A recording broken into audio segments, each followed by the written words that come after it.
Em entrevista ao podcast Dois Pontos do Estadão, Marco Aurélio Mello, ex-ministro do Supremo Tribunal Federal, criticou o inquérito das fake news conduzido pelo ministro Alexandre de Moraes. O inquérito começou mal. Começou mal por quê? Porque foi instaurado pela própria vítima, o Supremo. E aí nós sabemos que inquérito é instaurado por provocação da polícia ou provocação do Estado acusador, que é o Ministério Público. O ministro também se posicionou mais uma vez contra a ideia de regulamentação das redes sociais e da possibilidade de se banir uma pessoa das plataformas.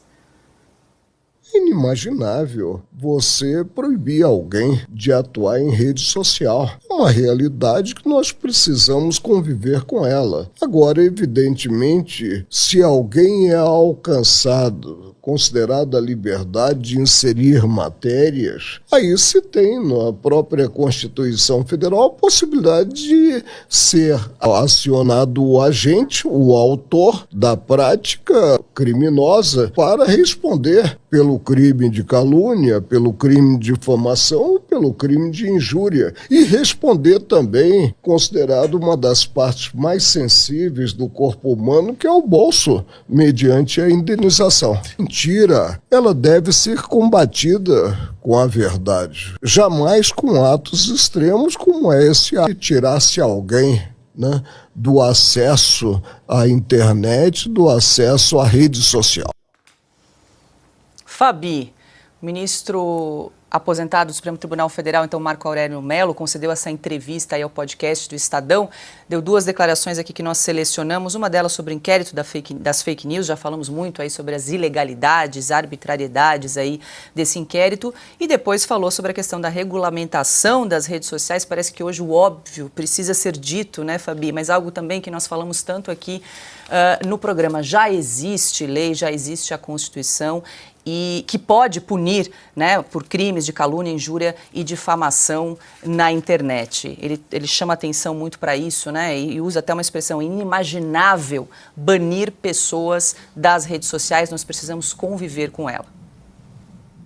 É bem interessante esse ponto trazido aí pelo ministro Marco Aurélio, porque ele coloca algo que os acadêmicos jurídicos andam discutindo, né, que é justamente esse ponto aí de a morte, entre aspas, de rede social, ela precede a morte civil.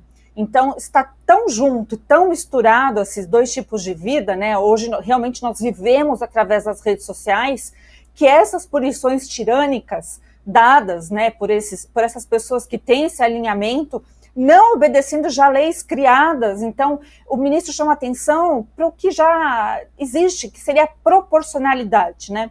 Então, a gente está vendo, já começou errado nos inquéritos das fake news, vai fazer 4 anos, 2019 para 4 anos, que nós temos esses inquéritos e uma série de ilegalidades. Inclusive, na pauta anterior aqui, que a gente abordou a questão do Gonê lá, que pediu ao ministro Alexandre de Moraes, ele determinou, então, a inclusão de nomes, né, na Interpol. Olha só, gente, como eu acabo vendo os processos e tento pegar as ilegalidades, porque ilegalidade torna nulo os processos, é preciso apontar isso aqui. No dia 14 da semana passada, a UOL, então, fez uma denúncia, né, essa coisa denuncismo aí, dizendo que vários presos do 8 de janeiro teriam rompido as suas tornozeleiras eletrônicas e teriam fugido para países como Paraguai, Uruguai e Argentina. O que aconteceu? O Gonê, ao invés dele oficiar as varas judiciais que estão responsáveis pela execução dessas penas, né, e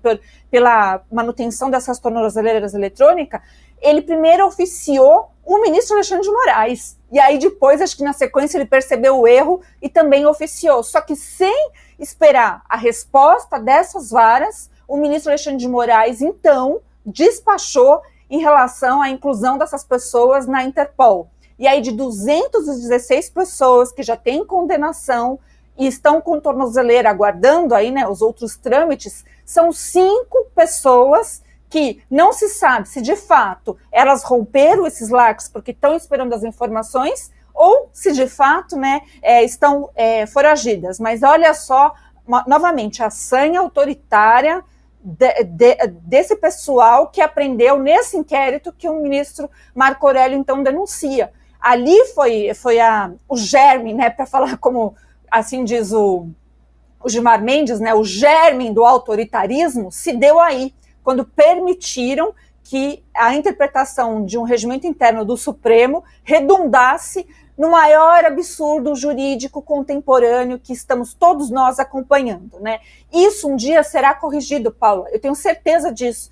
Na hora que o Estado Democrático de Direito voltar à sua normalidade, esses absurdos serão corrigidos e essas ilegalidades, essas atrocidades contra pessoas comuns, principalmente, serão sim indenizadas, mas é realmente muito triste a gente observar neste momento, e tem gente ainda que prega que Alexandre de Moraes está recuando. Eu não vejo nenhum recuo quando ele já sai adiantado, né, para incluir o nome dessas pessoas do 8 de janeiro na Interpol.